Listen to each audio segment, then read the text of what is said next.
Idinitalya sa Senado ng Bureau of Customs kung papaano posibleng naipuslit ng mag-asawang Sara at Pacifico Diskaya ang nasa 30 nilang luxury cars. Ayon kay Customs Commissioner Ariel Nepomuceno, una rito ang pandaraya umano sa import entry ng sasakyan.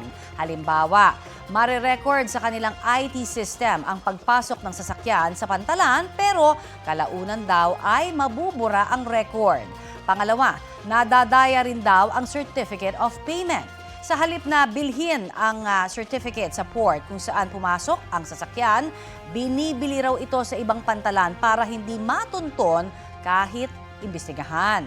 Bukod dyan, sinabi ni Nepomuceno na posible ring dayain ang x-ray images ng mga sasakyang inimport para palabasin na mas mura ito at hindi luxury car.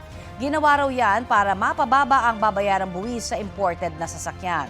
Ibinahagi raw ni Nepomuceno sa Independent Commission for Infrastructure ang natuklasan nila sa luxury vehicles ng mga Diskaya. Pinagpapaliwanag na rin daw ng BOC ang 10 nitong tauhan na hinihinalang kasabwat sa pagpuslit ng mga sasakyan. Sinusubukan pa ng GMA Integrated News na kunin ang pahayag ng mga Diskaya kaugnay sa sinabi ng BOC.